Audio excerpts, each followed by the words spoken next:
Praise the Lord. सभी विश्वासी भाई बहनों को प्रभु यीशु मसीह में जय मसीह की। बाइबल शिक्षा चैनल पर आप सभी का स्वागत है। आज मैं आपके लिए बाइबल की पुस्तक से दूसरा राजाओं अध्याय 18 से 20 तक के वचन को लेकर आई हूँ। राजा हिजकिय्याह के विषय एक गहरा अध्ययन कि किस प्रकार राजा हिजकिय्याह ने अपने राज्यकाल में अपनी मृत्यु को जीवन में बदला। तो चलिए भाइयों बहनों, हम वीडियो स्टार्ट करते हैं। बाइबल दर्शाती है यह उस समय की बात है जब इज़राइल में आहाज का पुत्र हिजकिय्याह राजा हुआ करता था। राजा हिजकिय्याह इज़राइल के परमेश्वर यहोवा पर भरोसा किया करता था। वह यहोवा के संग संग चलता था तथा यहूदा के सब राजाओं में से कोई भी उसके बराबर नहीं था। राजा हिजकिय्याह यहोवा की सब आज्ञाओं को मानता था जो यहोवा ने मूसा को दी थी, इसीलिए यहोवा उसके संग रहा और जहाँ कहीं भी वह राजा जाता उसका काम सफल रहता था, क्योंकि जीवित परमेश्वर की सहायता सदा उसके संग थी। और बाइबल तो स्पष्ट ही करती है कि आज्ञाकारिता में ही आशीष छिपी है। तो जब तक वह यहोवा का आज्ञाकारी रहा तब तक आशीषित भी रहा। उसने अपने राज्यकाल में बहुत से युद्ध भी जीते और राजा हिजकिय्याह सदा यहोवा के संग चलने वाले यशायाह भविष्यवक्ता से ही सलाह लिया करता था।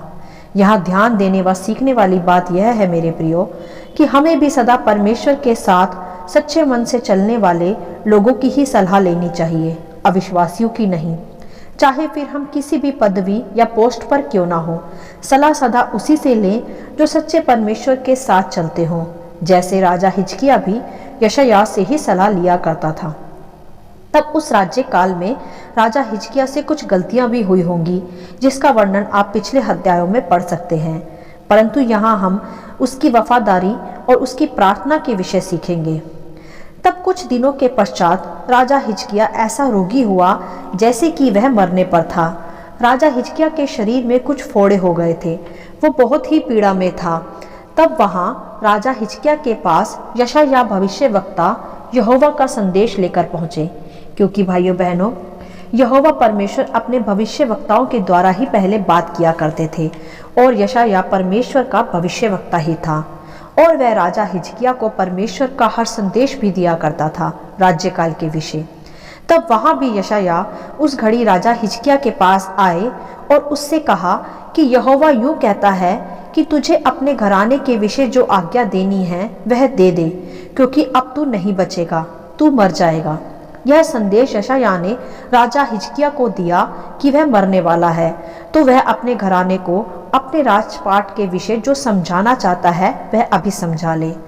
तब जब यह संदेश देकर यशायाह उस राजा के महल से वापस हो लिया, तब राजा हिजकिय्याह ने यह संदेश पाया और तभी उसी घड़ी राजा ने अपना मुंह दीवार की ओर फेर लिया तथा यहोवा परमेश्वर से घुटनों पर आकर प्रार्थना करने लगा तथा कहने लगा कि हे यहोवा, स्मरण कर कि मैं सच्चाई से खरे मन से तेरे संग संग चलता रहा हूँ तथा तेरी सभी आज्ञाओं को मैं मानता आया हूँ।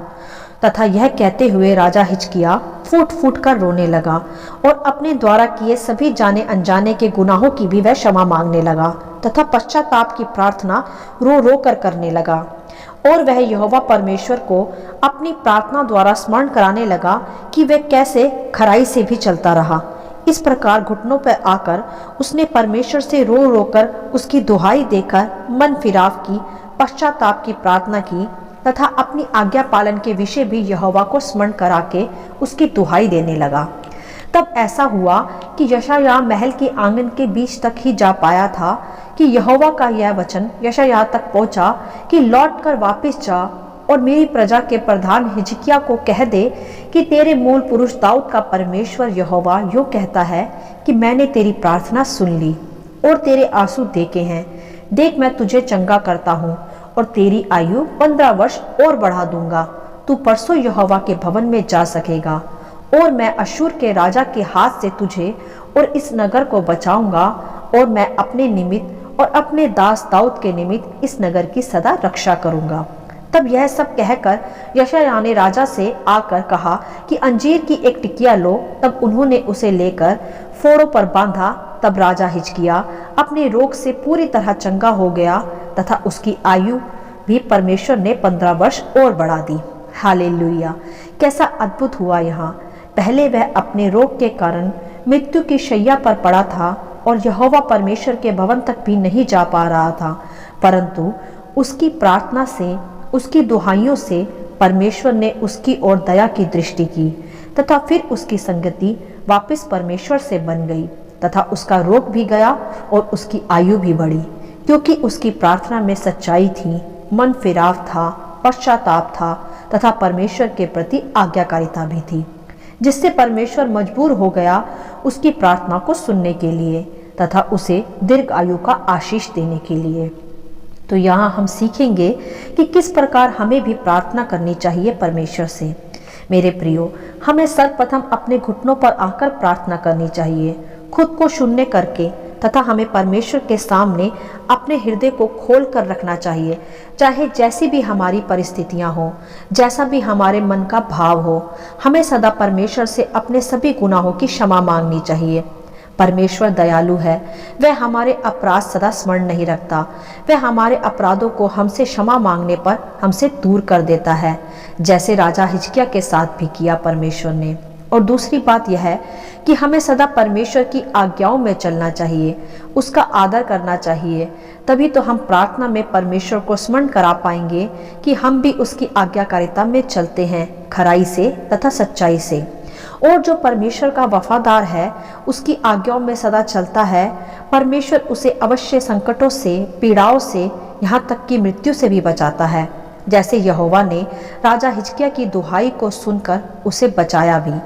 जब राजा ने अपनी सच्चाई की, अपनी आज्ञाकारिता की दुहाई रो रो कर परमेश्वर को दी, क्योंकि वह खराई से भी सदा चलता था और अनजाने में हुए अपराधों की भी उसने सच्चे मन से क्षमा मांगी, तब परमेश्वर ने उसकी प्रार्थना तुरंत सुनी तथा उस पर से मृत्यु भी टाल दी और उसे फिर से अपने भवन की संगति में आने की आशीष भी दी। एक तो वह अपने राज्यकाल के सभी कार्यों के लिए सदा यशायाह भविष्यवक्ता ही सलाह लेता था, क्योंकि वह जानता था कि परमेश्वर यशायाह से बात करता है और वह उसके संग है। ऊंचे पद पर होने के बावजूद भी राजा हिजकिय्याह परमेश्वर के साथ चलने वाले लोगों की ही सलाह लेता था, अपनी बुद्धि नहीं लगाता था। आज तो हम यदि किसी ऊंची पोस्ट को भी पा लें तो हम जरूर से ज़्यादा ही समझदार हो जाते हैं, फिर हमें किसी की भी सलाह की कोई आवश्यकता ही नहीं रहती, जो कि एक गलत विचारधारा है। हमें ऐसा बिल्कुल नहीं करना चाहिए। चाहे हम किसी भी पदवी पर क्यों ना हो, हमें सदा परमेश्वर के साथ सच्चाई से चलने वालों की ही सलाह लेनी चाहिए, जैसे राजा हिजकिय्याह यशायाह से लेता था, तभी वह हर युद्ध में विजयी भी रहता था।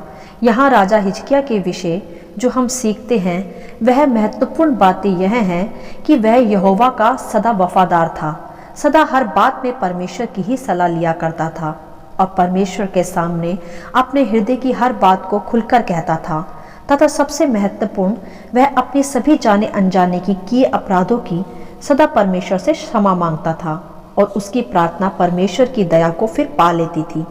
उसकी दुहाई तथा उसका रोना परमेश्वर की दृष्टि में भावपूर्ण था, जैसे परमेश्वर ने कहा भी कि मैंने तेरे आंसू देखे हैं, अर्थात उसकी दुहाई से है तात्पर्य यहाँ। और जिस प्रकार वह परमेश्वर के साथ वफादार था, उसकी आज्ञाओं को सदा मानता था और उसकी ही सलाह को सदा भविष्यवक्ताओं के द्वारा सुनता था, तो इसी प्रकार यहोवा भी उसके साथ वफादार रहा तथा उसकी मृत्यु का समय आने पर भी उसकी प्रार्थना के द्वारा परमेश्वर ने उसकी दुहाई सुन ली। जब उसने रो रो कर अपनी ईमानदारी, अपनी सच्चाई और अपने खराई से चलने के विषय यहोवा की दुहाई दी, तो उसकी आयु भी उसी घड़ी परमेश्वर ने बढ़ा दी। मेरे प्रियो, आज इस राजा की कहानी से हम अपने को जांच सकते हैं, परख सकते हैं कि क्या हम भी अपनी प्रार्थनाओं में अपनी सच्चाइयों की, अपनी आज्ञाकारिता की, अपनी वफादारी की दुहाई दे सकते हैं प्रभु को। क्या हम ऐसा ही जीवन जीते हैं? क्या हम भी अपना हृदय सच्चाई से, ईमानदारी से प्रभु के सामने खोलकर रखते हैं और अपने सभी गुनाहों को पूरी ईमानदारी से उसके सामने मान लेते हैं, जिससे वह मजबूर हो जाए हमें वह आशीष देने के लिए जो हमारी उस घड़ी की आशीष ना हो, जैसे मृत्यु को जीवन में बदलना। यह कोई मामूली बात नहीं है मेरे प्रियो कि राजा हिजकिय्याह ने 15 वर्ष और अधिक आयु उस घड़ी पा ली जिस घड़ी वह मरने पर था। यह अद्भुत आशीष है। जो उसने परमेश्वर में वफादार ईमानदार बने रहने से, सच्चाई से, खराई से घुटनों पे आकर रो रो कर गिड़गिड़ा कर परमेश्वर से प्राप्त कर ली। क्योंकि वह अपने राज्यकाल में यहोवा के संग संग चलता था, उसका वफादार भी था और सदा उसी की आवाज़ की सलाह को सुनता था। अपने घमंड में नहीं था कि मैं अब तो राजा बन गया हूँ और बहुत से युद्ध भी जीत लिए, तो मैं क्यों किसी से सलाह लूँ। जैसा आज हम बहुत से लोग अपने मनों में विचार लाते हैं, तो ऐसा नहीं होना चाहिए। सदा खुद को छोटा करो परमेश्वर के सम्मुख। जिसने दिया है वह ले भी सकता है। सदा यह स्मरण रखो, परमेश्वर का भय सदा अपने हृदयों में रखो। वफादार, ईमानदार, आज्ञाकारी तथा पश्चाताप करने वाले बने रहो। तभी आप प्रार्थना में इन बातों को यहोवा को स्मरण करा के उसकी दुहाई दे सकेंगे, अर्थात दावा कर पाएंगे कि आप ऐसे ही हैं। तो फिर वह उस आपकी प्रार्थना को अवश्य सुनेगा, क्योंकि परमेश्वर ईमानदारों के साथ ईमानदार है तथा वफादारों के साथ वफादार है। वह सदा वफादारी से प्रसन्न रहता है तथा वह हमारे अपराधों को सदा स्मरण नहीं रखता, क्योंकि वह तो दयालु तथा करुणामय है। बस आपके पास उसकी दुहाई देने के लिए, उसे स्मरण कराने के लिए सच्चाई का दावा होना आवश्यक है। फिर वह आपकी प्रार्थना का उत्तर आपको तुरंत देता है, जैसे उसने राजा हिजकिय्याह की भी प्रार्थना को भी तुरंत सुनकर उसे उत्तर दिया, जब तक यशायाह उसके महल से बाहर तक भी नहीं पहुंचे थे। इतनी ही शीघ्र राजा ने अपनी प्रार्थना का उत्तर पा लिया तथा मृत्यु को जीवन में फिर से प्राप्त कर लिया। तो मेरे प्रियो, हमें भी ऐसा ही करना है। अपनी जीवन रूपी आशीषें पाने के लिए सदा परमेश्वर में वफादार बने रहे और केवल परमेश्वर की ही आवाज़ को, उसी की सलाह को प्रथम स्थान दें और अपने जीवन काल में की गई सभी गलतियों की क्षमा सदा परमेश्वर से मांगे और पश्चातापी हृदय परमेश्वर के सम्मुख खोल कर रखें। तभी आप भी मृत्यु से जय के उत्सव में प्रवेश कर पाएंगे तथा अपनी सभी प्रार्थनाओं का उत्तर पा सकेंगे, क्योंकि परमेश्वर का वचन कहता भी है कि मेरा अनुग्रह तेरे लिए काफ़ी है, मेरी सामर्थ निर्बलता में ही सिद्ध होती है। तो मेरे प्रियो, जब आप निर्बल हैं तभी आप सामर्थी बनते हैं, क्योंकि यहोवा का अनुग्रह वफादारी में, आज्ञाकारिता में, सच्चाई में, खराई में ही सिद्ध होता है, जैसे उस राजा हिजकिय्याह के जीवन में भी परमेश्वर ने सिद्ध किया। हालेलुया। आशा करती हूँ राजा हिजकिय्याह के विशेष संक्षिप्त विवरण आप सभी को समझ में आया होगा। परमेश्वर आपको अपनी पवित्र आत्मा की भरपूरी से सदा भरता रहे। यदि आप चाहते हैं कि दूसरे भी इसे सुनकर आशीष पाएं, तो आप दूसरों के साथ भी इसे बांट सकते हैं, क्योंकि हमारे प्रभु यीशु मसीह की यही इच्छा है। आमीन and God bless you all.